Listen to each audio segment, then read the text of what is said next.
Welcome to the Nutritious and Delicious show with me, Bethany. Our mission is to support busy parents all over the world to learn time management while taking care of your nutritional, physical, and mental health. After all, we believe a healthy family starts with a healthy parent. So I'm super excited today. I have Eric with me, and we don't actually have a lot of dads on the show, so I am super pumped to have you here.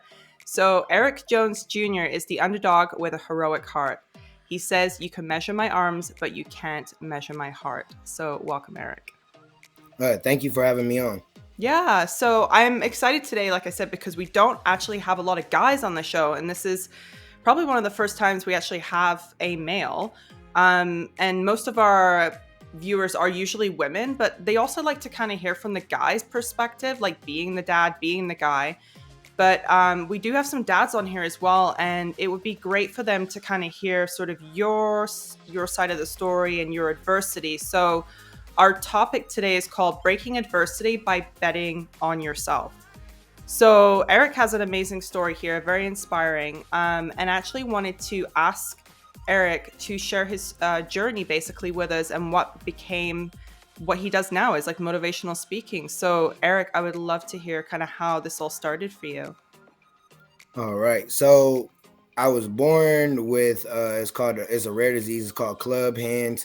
It's something more like a difficult term. I can't remember the other word, but club hands is where it's four different stages. So you see people with maybe one short arm, maybe two, maybe they don't have a hand or whatever. So I don't have the main bone, the radius bone in my arm. So Right. when I was born, it was a shock to everybody. I was born in the 80s. It wasn't like the ultrasounds. They didn't know what was coming out. Right. So it took the doctors 24 hours to even to go back and research to be able to tell my parents, like, this is what this is called. This is the pros and cons.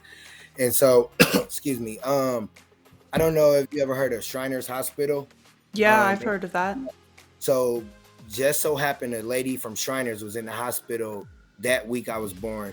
Signed my mom up, and I had my first surgery when I was 6 months old. Whew. So have you ever, when you go to the doctor, they have to put the IV in your arm. Well, I Yeah. don't have veins. So they cut my left leg open and they tried to get a vein, couldn't. So they had to put the IV in my manhood.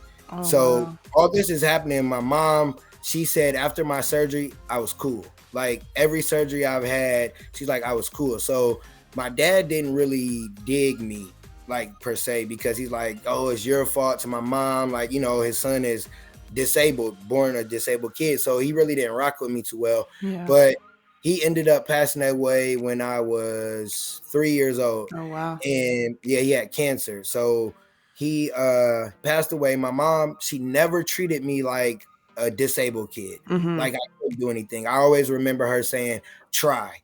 If you try and then you can't do it, then somebody will help you.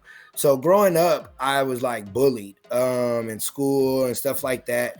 But the one thing that got me through life and got me to where I'm at now is really basketball.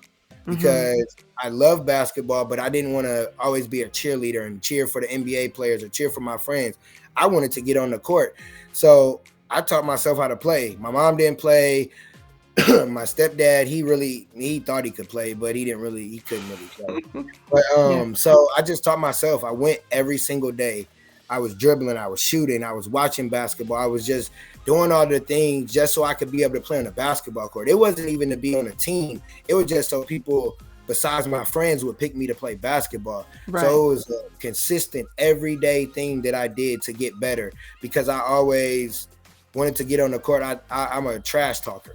Yeah. I always want to back it up. I don't want to get on the court. Oh, I can do this. So I translated how I was on the basketball court to real life. Like when Awesome. I walk on the, oh, go ahead. No, that's awesome. I love that.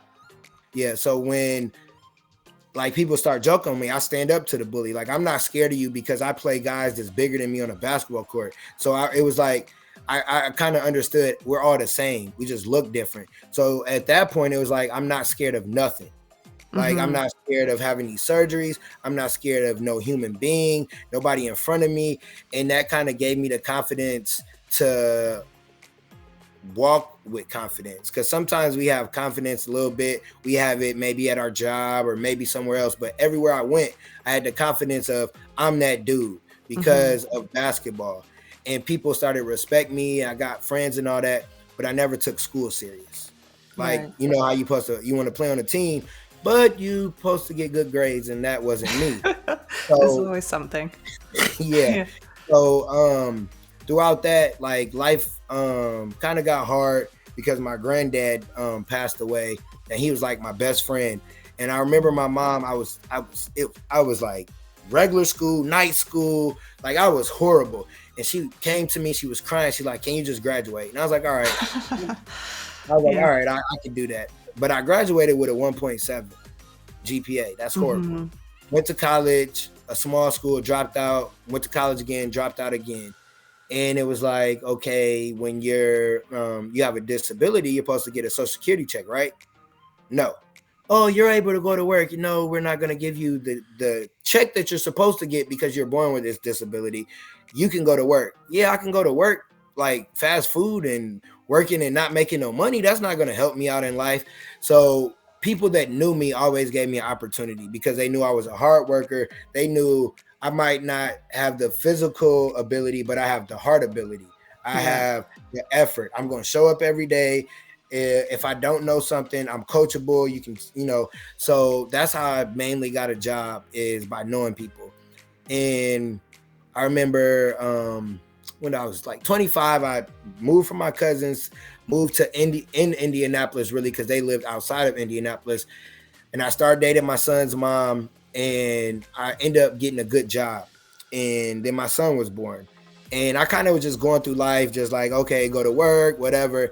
And when he was born and I seen him, it's like, okay, it's time to get your stuff together. Yeah. Like, you really got to tighten up because this little person depends on you. And I joined the community from Eric Thomas, like his community that he has, Breathe University. And somebody heard my story and they're like, "Oh, you should go speak." Speak? What is that? What are you talking about? I'm like, speak? I don't know what you're talking about. I was like, share your story. So, I got the information of how to reach out to people. And this was in August. And by November, I had my first speaking opportunity.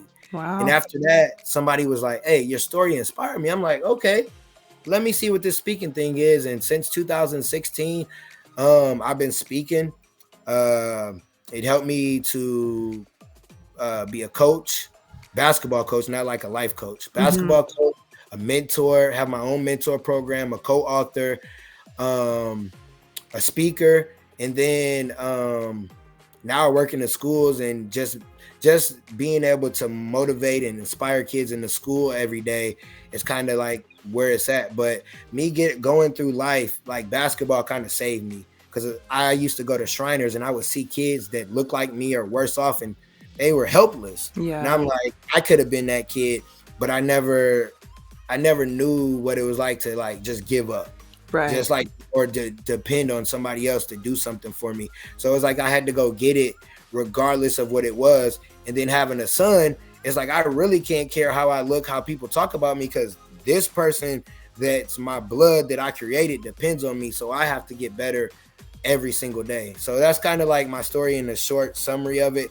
But it started off rocky, and I just kept going. I just never gave up, because if I gave up, other people around me would give up. And Right. even though I'm not a tall man, a big man, I'm 5'7", 140, I'm still a man, and people, like, depend on me. Yeah. They look at me, and if I can do it, they can do it. So that's kind of where the Eric Jones Jr. story, like, it ties in.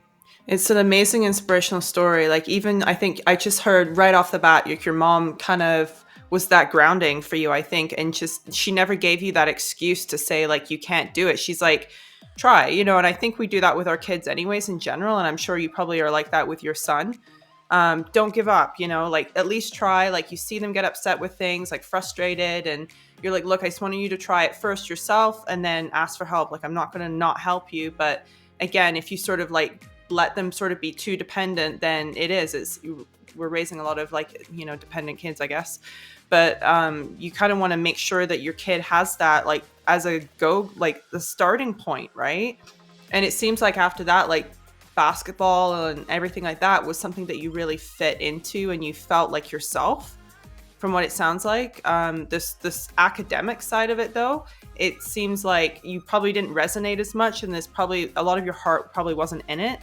But basketball, like, it seems like that's where you grew as a person, like your skills, your confidence, like everything. And it's obviously come into full effect now, you being like a basketball coach and being able to teach other people. So that must be great for you to be on the other side and feel that and be able to be like a mentor to like younger kids as well.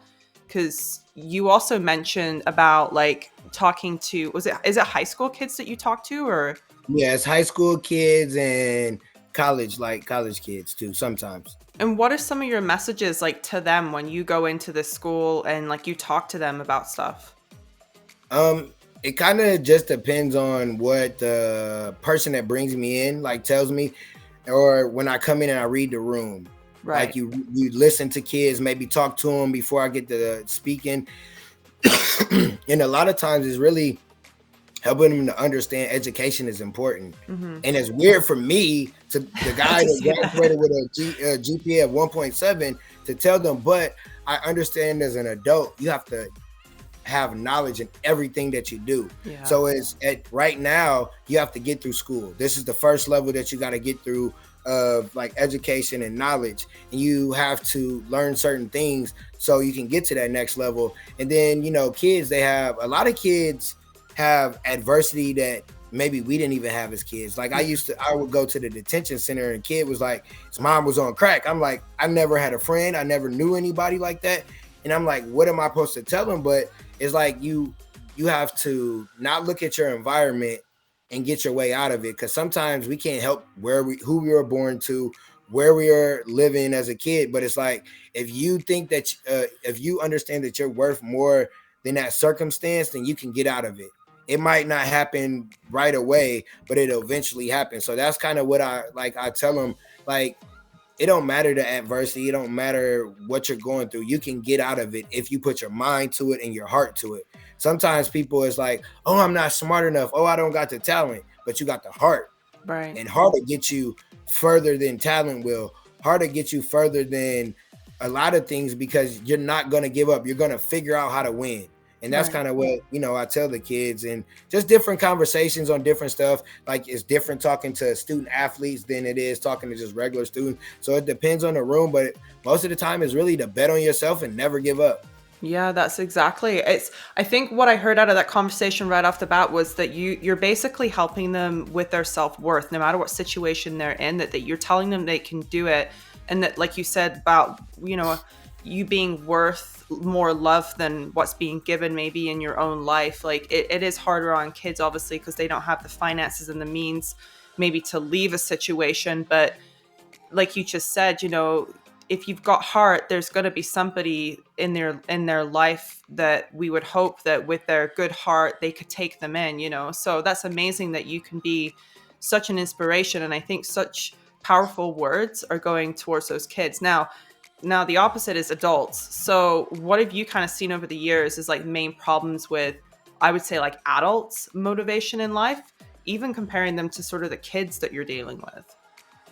Um, I think with adults, it's kind of like me. I look at like, because we have to understand, as people, you're not the only person dealing with whatever you're dealing with. There's other people in the world. So a lot of my videos that I put out on social media I think is aimed towards adults, but kids can get it too.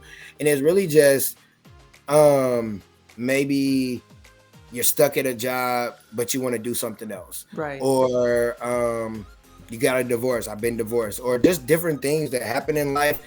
It's I try to look at what I've been through or people around me go through, and it's like it starts with your mind, because a lot of times you might have the wrong friends, you might be around the wrong people, Mm-hmm. and if your mind stays there and you allow them to feed you that, then you're going to be that. But if you get around people that's where you want to be or going where you want to be, then you'll start moving the needle. You'll start seeing, oh, I can do that. This person done that. Or, oh, I don't got to go down this street. I can go straight and then turn left. And now I'm where I Mm-hmm. need to be. So it's about getting around other people, and then unlearning what you learn to learn new things. Because I think a lot of times because I'm not from like the streets, but I grew around people, so I know like street code and all that. And it's like you got to unlearn that. You got to Yeah. unlearn what you thought your community was doing. You got to unlearn all this stuff, and then like get it. Like it's really you get around people or get a mentor. That's one thing that that helped me. Like once I started speaking, is getting a mentor or getting a coach, because everybody has a coach. Right. Michael Jordan had a coach. Denzel Washington, Steph Curry, like all the people that are greats have coaches, because you need somebody to keep you accountable and somebody to put their foot on your neck, because sometimes you don't even have self accountability. So it's really just talking about the things that I've went through and how I've went from point A to point B to point C, and mix it in with conversations that I hear people at work talk about or see on social media or see. It's like I take what people say and then just turn it in. And I'm a person, I'm very transparent. So anything I do, I tell a story. Right. And I tell people, look, I've went through this or I went through that. You can get through it. And that's kind of the aim that I go for adults. It's a little different with kids because I can be a little more raw with adults, because adults should be able to handle somebody putting their foot on their neck. Right. Exactly. It's what I heard with that was it sounds like a lot of people that are kind of listening in and stuff, or it's a place of they're feeling disempowered and you're empowering them with kind of what you're going through, and also birds of a feather flock together. So the people you surround yourself with, and that goes straight into, I think, the 5 tips that we're thinking of in terms of like helping out people. So the first one is, I know you said to me, stay still. So go into that and tell me what you think by staying still means. So with staying still, with COVID, I got divorced like right before COVID happened. Jeez. So lost everything. I had an apartment, wasn't good with money, managing, got evicted. Didn't really have a place to stay. I'm staying with friends. I even moved back in for a portion of time with my ex as we're going through the divorce. Worst Not a good idea. Not a good idea. And it was at that point was like I was going back into that mental meltdown that I was in the marriage. It's like I got to get out of here. So when I did, COVID happened. I'm like, okay, I don't really got a place to stay, but we're quarantined. Hey, mom, can I come home? So I didn't know what was going to happen with COVID. So I'm sitting there, I'm saving money, but this is where I don't know everybody's religion, how they work. But I started praying, I started reading the Bible, I started reading books, I started journaling, I started loving myself and being in my own company. Because sometimes people, they have to have other people around them. They don't know how to stay still, be at home. I can stay at home a whole weekend and they'd be like, how was your weekend? It was great, because I'm entertaining to myself. I can have fun with myself, but I also can grow. I also can gain knowledge. I also know how to get better. And it's really kind of like I was watching YouTube stuff and, trying to educate myself, but I started doing it. I started working out at home. I started bettering myself because I was by myself.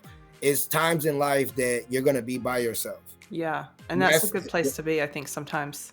It is. That's where you take advantage of it. You take advantage of what you haven't been doing. So I'm like, okay, we're not working. I started a t-shirt company and I was like, okay, what am I going to call it? I did it for my son, because I'm sitting there, I'm thinking of all things. My dad died when I was 3. He left me nothing but questions. So I did that. And then I'm learning all that. And then the speaking started coming back, and then the mentoring, then the basketball coaching, because I bettered myself. Because I went through a divorce. If anybody went through a divorce or been in a breakup, you know how that can break you down, especially if maybe you thought you did wrong, or the other person told people this and people looking at you like that. It could tear you up. And then not having your own place to live, it's like I could have went left. But I was like, no, I'm going to be a better Eric. I'm going to love on myself. So when I do get in another relationship, I know all the things that I want to ask, all the things I'm not going to put up with, and how to be a better person. So when you stay still, that's when you're bettering yourself. That's when you're studying. That's when you're having conversation. I don't know how everybody works, but I have conversations with myself. I talk to myself. I talk to myself. I have good conversations. But it's more so when you're by yourself and you maybe listen to meditation or you journal, those things that you need to hear, or the things that the ideas, they pop up in your head. And now you're like, okay, I'm not where I want to be, but I'm gonna keep going. And that kind of pushes you to be better when you step out in public, when you're better by yourself. So that's kind of what stay still means. I love that because so many people avoid that, Eric. Like people will numb themselves out and avoid like listening to those negative thoughts. Like you said, you know, you just had a divorce and you could go down such a giant hill, but if anything, it's up leveling your skills as a speaker and everything because you're learning about yourself, you're staying still with those emotions and figuring it out for yourself. It's not easy, it's not pleasant. It's not where anybody wants to be because they're thoughts that you don't want, but like I said, the majority of people will typically try and numb those things out with various things out there, you know. So good for you for staying still. What do you think with number 2 being do what you love? That's like the staying still part is do what you love to do. Mm-hmm. Everybody's not gonna like what you love to do. Or you can go to a job, you don't love it. You just going there because of the money. Then you start complaining, oh, I hate this job and this and that. We're in the times where you can go out and do whatever it is you love to do. Times have changed. And you can make money off of it. You don't gotta have a degree. You don't gotta go to anybody's job. You can create it. So what I love to do is basketball, but it was like, my body, I ain't going to nobody's league or anything. I can coach. I can help kids that have that talent have heart. Because a lot of kids don't have heart.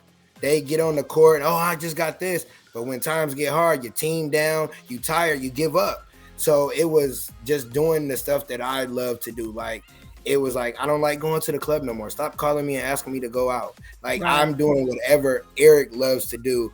And I don't care how anybody else feels. And it was like putting boundaries on things. Like, I don't want to talk on the phone to you just because to talk on the phone. Mm-hmm. I don't want to just hang out just to hang out. Like, I'm at a point where if it's not helping me, I really don't want to be around it.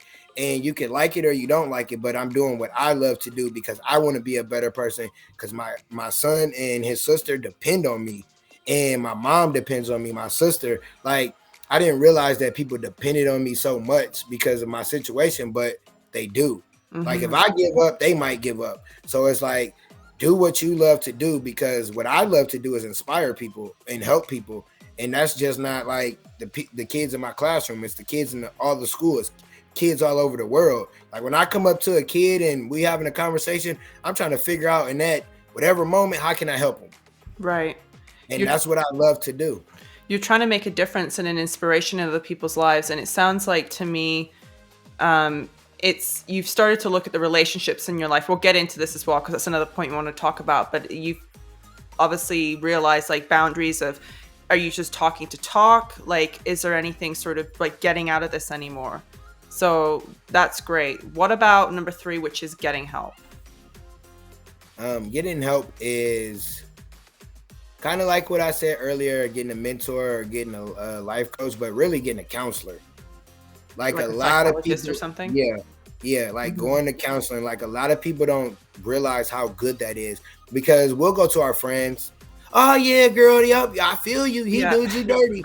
Oh yeah, bro, I feel you. But then you go to a counselor, they like, okay, you know you were wrong at this and that, and how you could do this, or this triggers you, right? That the last 3, you've been in 3 relationships in the last couple months. You're the common denominator. Yeah, and people don't want to go talk to somebody, and they feel some kind. Like, I was like that, but I was like, let me try this out, and it helped. It helped me to learn to love me. The reason why our marriage failed because we didn't love ourselves. It didn't have nothing to do with each other. If you don't love you, you can't expect somebody else to love you, or you think they're gonna come in and save the day. So you got to get help, as in getting counseling, not talking to your friends that's gonna agree with you. Talk to people that's gonna tell you you're wrong, and have accountability. Get an accountability partner, and you got to have accountability partner in different areas like health, money, business, all those different things. So you got to have help in different areas, but you got to understand what areas in your life you need help in. And that's where the standing still helps, because you write those things down of what's not working. Now you can like, okay, when I go to the counselor, I can talk about these things because I need some help in these. I don't know where to go. Or like for me, I ended up going through that time of the divorce. I was going to a church, right? And they had a budget workshop. I went. I'm like, I'm not good with money. You know, I've been in a little situation. And from that, I gained a friend and I gained a financial coach There you because go. I was willing to get help. And he didn't look like me, an older white guy. Like, is not somebody that I'm not saying that it's not somebody that I would think that I would be friends with because we're from two different cultures. He's Hmm. older, I'm younger, and we're different in culture, but we knocked it off. He's like, I'm not going to judge you off of who you are. I can be myself with him. And he helps me with a budget. He helped me, get different things done because I wanted to get help. You got to want to get help. You can't go and be like, oh, I'm going to go to the counselor because they said to. Oh, yeah, Yeah. you just sit there and nothing goes out of it. You have to want the help. So when you want the help will come. Exactly. I heard you talk about the relationship stuff, that's huge because obviously there's lots of people on this podcast that are married or been divorced or single, myself widowed, and then back into new relationships again. You really have to work on bringing your best self into any kind of relationship or friendship because you got to remember you're going to attract the same, like in return, right? So if you're not trying, they're not going to try, and you've got like a really bad situation going on, right? Yep. And I know a lot of people say like, oh, it's 50-50. It's not. It's 100-100. You got to both put your full effort in, and it's a lot of work. It's not easy, but I think like you said, like you need somebody that doesn't agree with you all the time, because if you got someone who's agreeing with you all the time, you're like, yeah, that's it. Like I'm right. Like in every fight situation in your marriage or, with a friend or a new partner, right?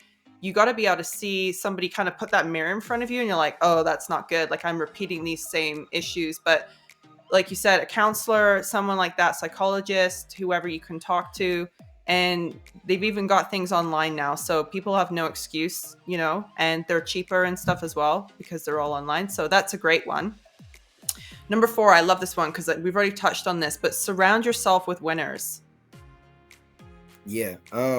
So like I said when I started speaking, Eric Thomas, if you guys, the listeners don't know, he's one of probably the number one motivational speaker.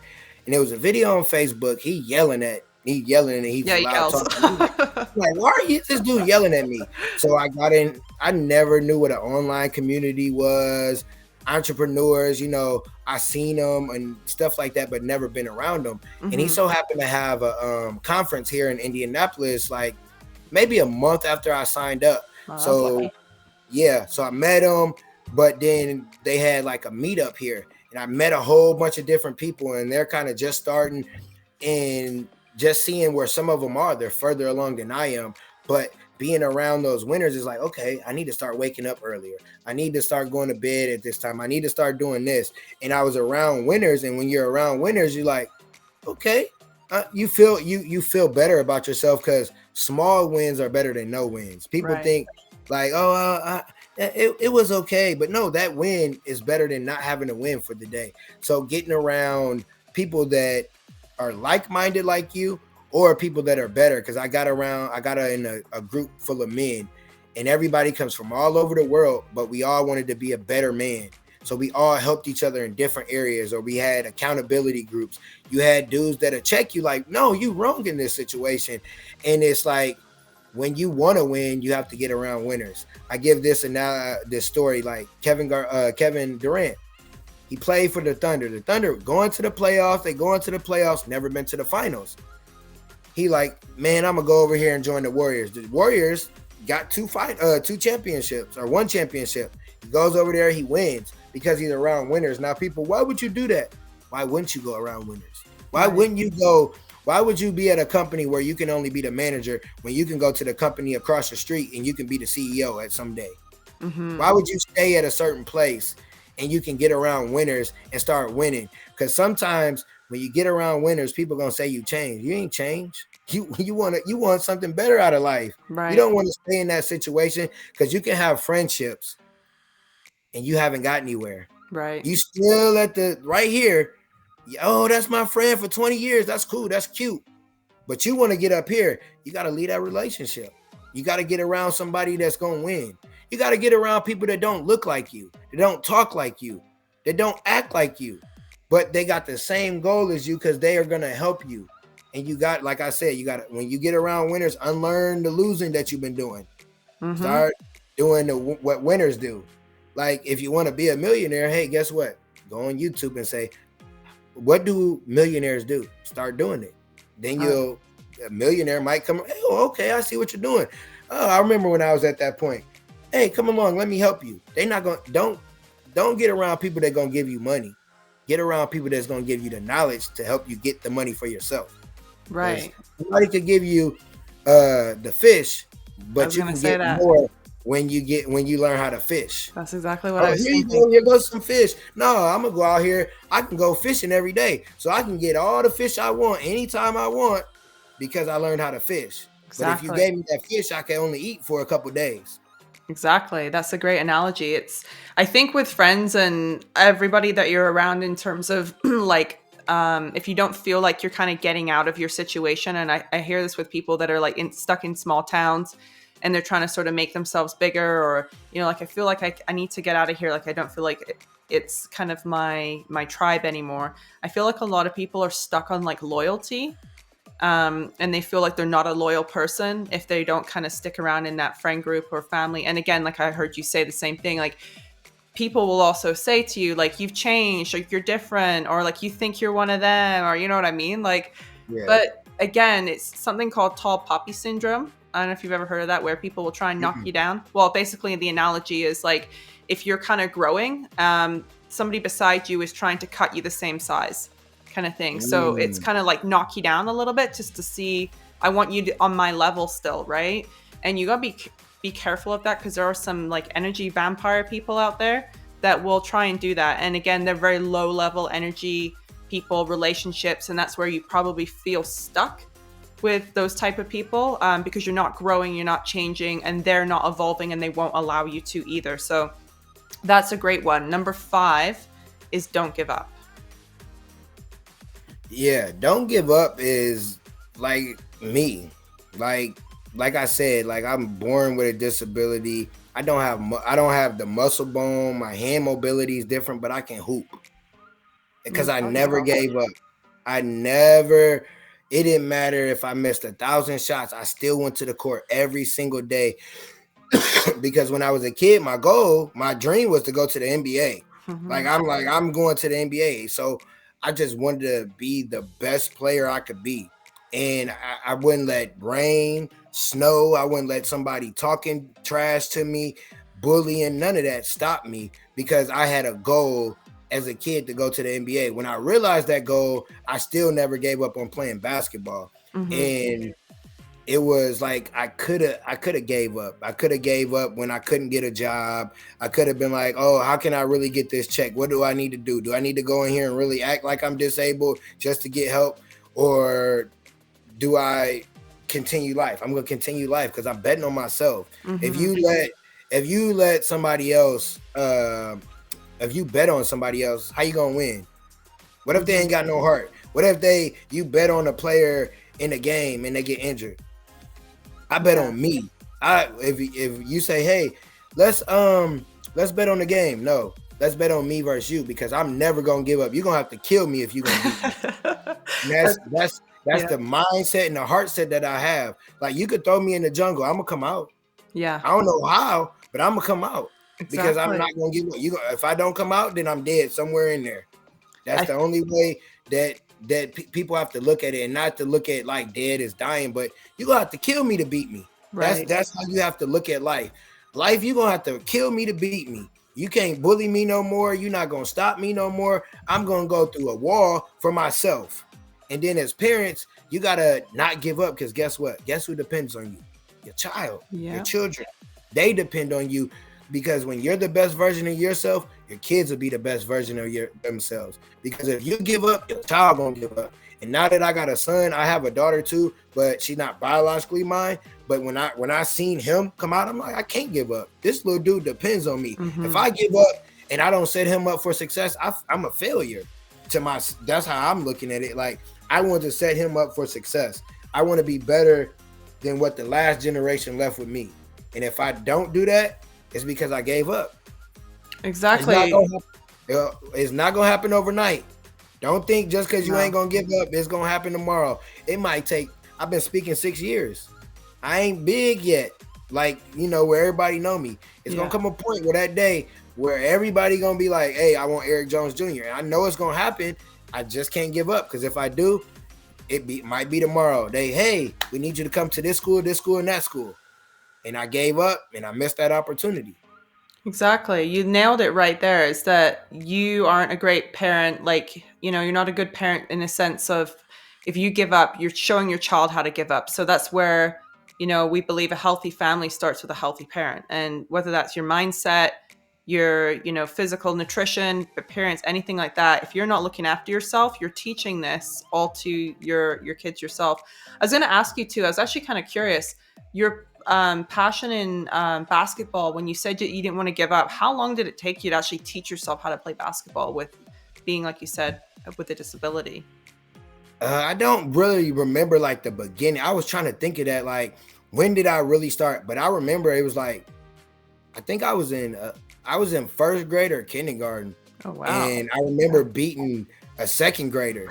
Like I remember that, Yeah. like remember beating them, and so I've been playing ever since. Because my mom told me I always had a ball when I was a kid, so I probably started shooting it in the garbage or the laundry basket or whatever. But I just always had it in me, and there's nobody in my family that likes basketball. Well, I don't know my dad's side of the family, but Yeah. there's nobody that hoops or likes basketball like me, but my Interesting. son, and That's he's the interesting. same way. So I don't know where it comes from, but I started young, and I remember it used to be me and my homie. We were the youngest, so he'd be on one team, and then I would be on one team because we had to guard each other. Then it got to a point where like, oh yeah, y'all can play. Like we just gonna pick y'all up. So it was really just going and playing with older kids and older men and stuff, like being a little kid and just like learning. It was hard because they weren't. Oh, I don't care that you a They weren't kid. I kind don't. on you. No, they don't need to No, be. no, and that's really what pushed me is starting early because I remember hooping against older kids when I was younger, and it was just like this is just what I do, and Yeah. people really don't realize it till they get on the court. Like, oh, he really do this. The kids nowadays they be like, oh, I can beat you. Okay, when you want to play. Yeah. Yeah. That's amazing. I love that. So, is there any other messages to our listeners, to our moms, dads today, just about your story, everything we've talked about? Is there anything that you kind of want to pass on as sort of your message to people? Um, think about your kids with everything that I said. Mm-hmm. Like I think about my son with everything that I do. Like I have like a vision of where I want me and him to be, where I want to be, what I want to be able to do with him. Like have a vision for your family, for your kids. If you're Mm-hmm. married, everybody had the same vision Yeah, because don't have different visions. yeah, everybody's a team. Yeah.